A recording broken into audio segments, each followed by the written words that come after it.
In the last video, I mentioned about the relationship between Carl Farrell and myself, and my ability to shake hands with him without rancor or regret or ill feelings of any sort, but rather with one of fellow man. And there's a good reason for all of this, a good reason for that gift that I was given to be able to do that. And so I'm going to talk about something that is deeply important to me and my wife and my family, that happened on August 24th, 1974. A little preliminary background though first. As I was suffering there at GE, this was a couple of years before I made the plunge to leave the place. I'd really been hurting and in misery, to say the least. And one day a friend came in that I had known in Louisville some years before. He was a salesman, and he decided to stop by and see me. He didn't have anything that I wanted, but just we decided to go out to lunch and talk about old times and so forth. So I had heard, though, that he and his wife were involved in some religious stuff, and they had moved to Lexington from Louisville some years before, and I hadn't seen him in a long time. But I didn't. He was a Catholic too, and but I wasn't interested in any flakeball religious stuff. In fact, I wasn't much interested in religion either. My main religion was GE, and its rejection of my presence, I guess you can call it. But anyway, during lunchtime, he told me about some of the things that he and Betty were doing, and from that religious standpoint. And he told me about the upcoming retreat at Conyers, Georgia, at a 4-H club camp there. And he told me that he'd like to have me and Shirley and the kids come down and see them there and enjoy a week of relaxation, no TV, no radios, and for $300, my 5 kids that were still at home, and Shirley and I could spend there, could go there and have it all paid for, and meals and sleeping quarters and the whole thing for 5 days. Well, I immediately found some little excuse or lie to dismiss that idea, and so anyway, we broke up, and he went his way, and I went back to the hellhole. But the following week, I had a really bad time. It was just a terrible time, and I still had 3 or 4 or 5 weeks of vacation to take that I hadn't taken. So I decided to hell with it. I was going to take him up on his offer and take a week off. And so we drove down there, 600 miles, I believe. It was quite a distance anyway. And we drove back into the area there, and when we checked in, we found that our names hadn't been registered, and they wouldn't be able to take care of us until the following morning. So we had some camping gear in the car, and we camped out in the beautiful Georgia evening and night, and the next morning things were straightened out and we went in. We were separated then by girls and boys, and my wife and I. I went with our 2 youngest boys to a cabin with several other guys, and my wife went somewhere with women, and our girls went with somebody. But anyway, during the evening there, after we had gotten settled, we immediately began to hear tales of miraculous healings and all kinds of strange things and so forth. And I wasn't very happy with the tone of the conversations. I didn't believe it, and I thought these people were fanatics. So I told my family that we were going to leave. I didn't want any part of this. And by that time, though, the kids had gotten acquainted, and nobody wanted to leave. And so I was forced to stay, I guess, more or less. But we attended a talk that evening by a couple that were really great speakers, and they told us about Christ and so forth, and there was a mixture of all religions. It wasn't denominational at all, and I didn't hear anything that was anti-Catholic, but I got interested. But after they were done speaking, they said they'd been given a gift for healing, and people that wanted healed ought to come up to the stage and ask for healing. Minutes later, when the man pointed to a woman sitting right behind me, and I thought he was pointing at me at first, but when he described the woman in terms of being an 82-year-old woman with cancer in her stomach that hadn't been healed, I knew that it couldn't have been me. But this old gal behind me jumped up and went down to the aisle and went down to the stage as fast as she could go. And I'd been speaking to that old woman at the evening meal. She sat right across from me, and she was really chipper and upbeat and everything, and I was really surprised to see her get up. But nevertheless, she got up. And he did that with a whole number of people. And I told Shirley, I said, let's get out of here. So we got up and left. And later on, when the whole thing was done, the kids met us there at the canteen, and they were telling us about the great experience they'd had. They'd all gone up on the stage too, and these couple had put their hands on their forehead, and they said, my kids said the next thing they knew, they were on their back, and it was really pretty great. They'd fallen down on the floor and without getting hurt and so forth. But well, it was, I didn't know what to think, frankly. But the next day we went to some other talks that were really good. But the following evening, the 24th of August, there was a man by the name of Derek Prince spoke. And he was just a great, wonderful speaker, really spirit-filled. And I think he spoke for about an hour, but it seemed like 2 minutes. But when he was done, he said he'd been given a gift for healing bones, and that people with varicose veins should come up and ask for healing, because a lot of times it was because one leg was a little shorter than the other, and it stressed the muscles or something. I'm not quite sure I understand the anatomy involved with that one, but anyway, my wife had surgery on her varicose veins in her legs, and she was still suffering from it. So I told her that she was going up there and ask for healing. Well, that went over very well, as you can imagine, because her attitude was like mine. But anyway, I really put the pressure on her. I wasn't going to go up there, but boy, I wanted her to go up.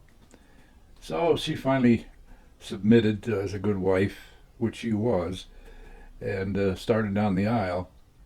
But then she turned around and started coming back. I saw her do that, and so I got up and I started down after her. And when she saw me coming, she turned around and went on up the stairs to the stage and went to the back area where there were a lot of chairs.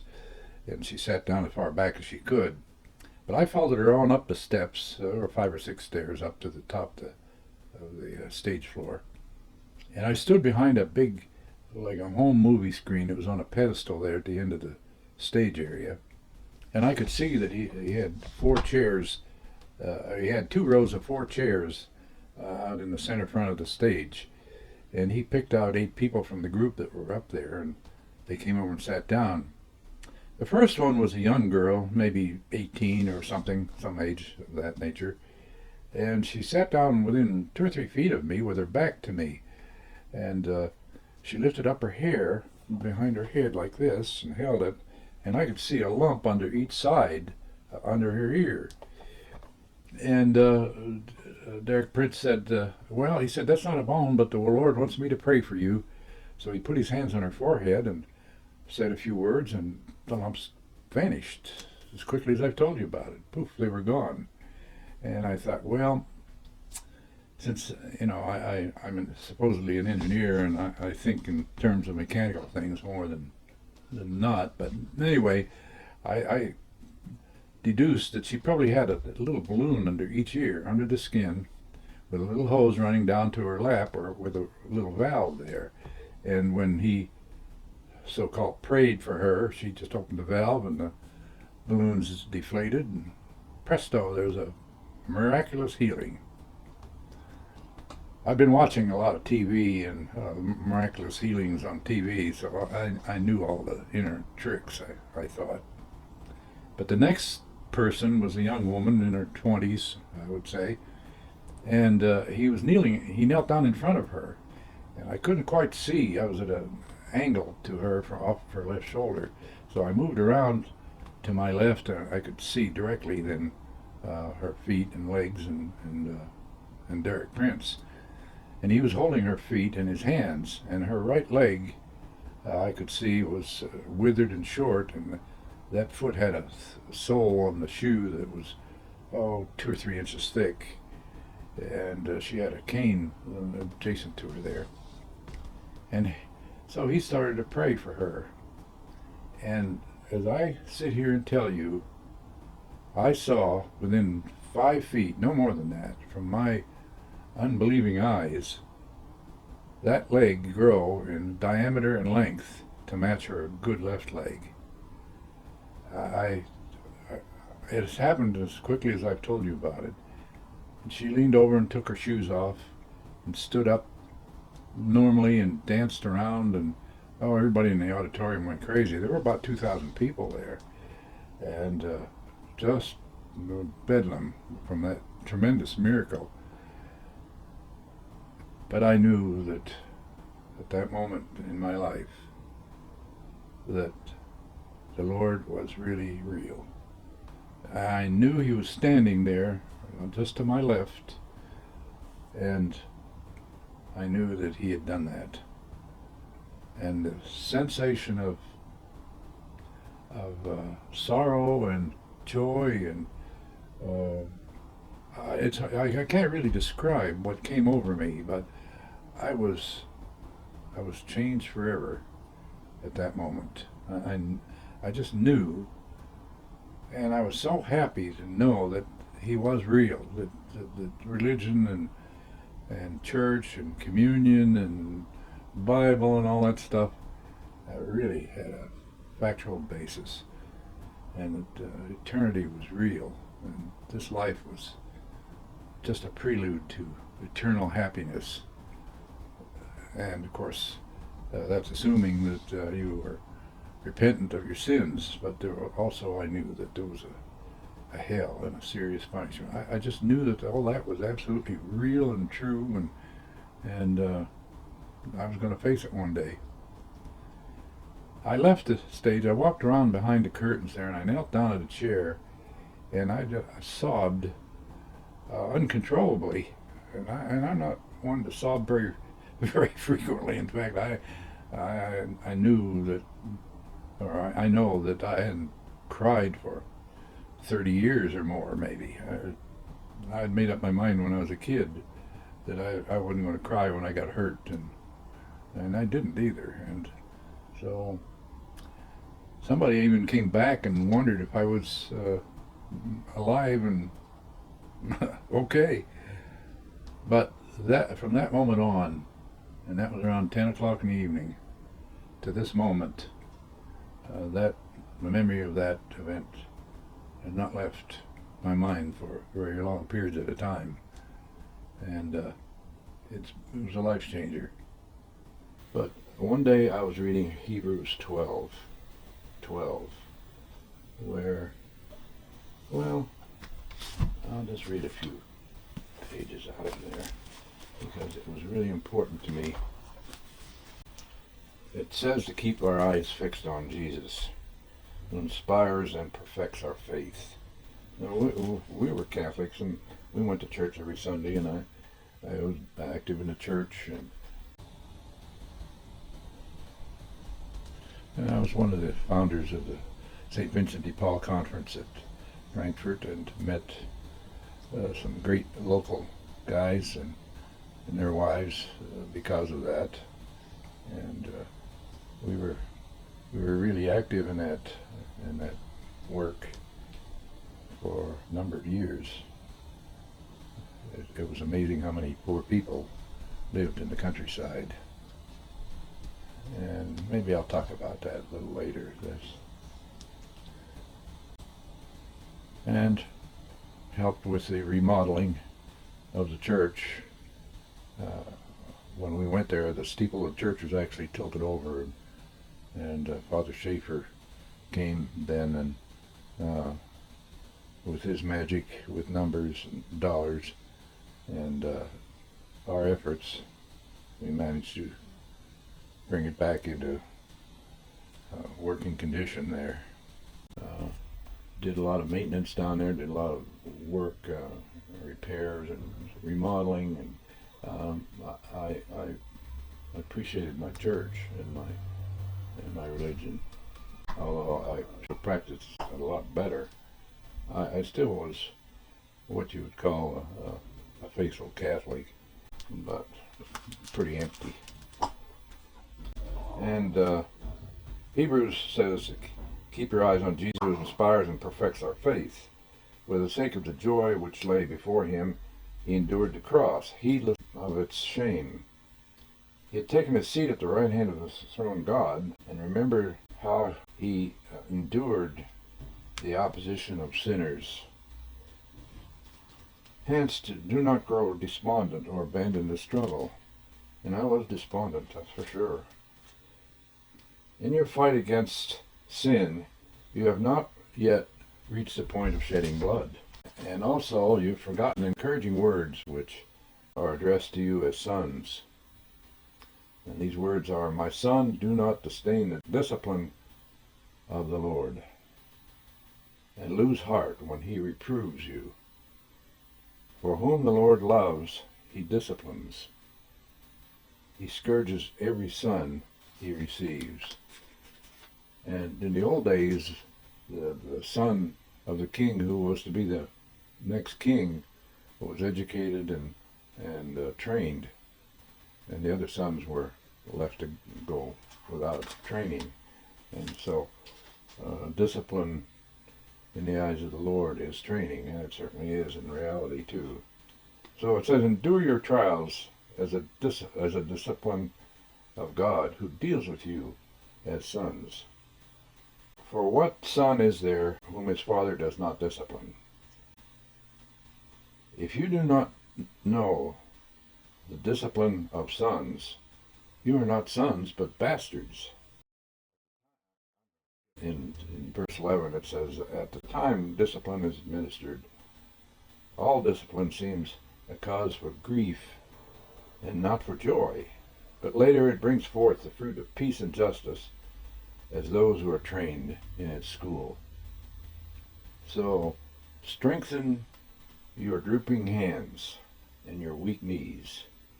Make straight the paths you walk on, and your halting limbs may not be dislocated but healed.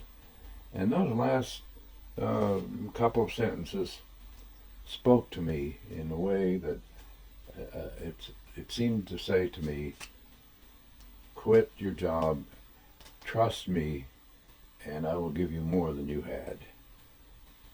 And that's an interpretation you can have here, but I wouldn't have come up with that interpretation on my own. I really feel that this was a word that from the Lord that I needed to quit and follow and trust him. Just quit and trust him for your future.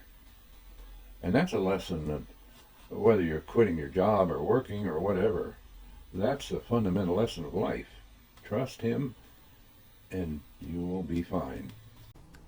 So that's how I got the strength, the courage to quit, to resign GE, and to shake Carl's hand. This is all based on this knowledge that he answers prayers, and I have much proof of that. And that we're here to serve Him and do His will, and bring everybody that we can into the presence of God when they have to pass from here to eternity. People are not going to be able to do that are going to suffer eternal agony, eternal, unending, and hopeless agony, because they committed so many sins and never asked for forgiveness, never repented of them. And that's the key, to repent and ask God for forgiveness, and your fate will be a happy one. So after wrestling with this issue for 2 years roughly, after this tremendous event in my life, I finally came to a conclusion one day, and I sat down at my desk with a piece of paper and I wrote, "Do I trust you, Lord?" Below that I made 2 boxes, one with a yes and one for a no. And I had to decide one way or the other. And I felt impelled and led to make a decision one way or the other. And there was only one decision I could make.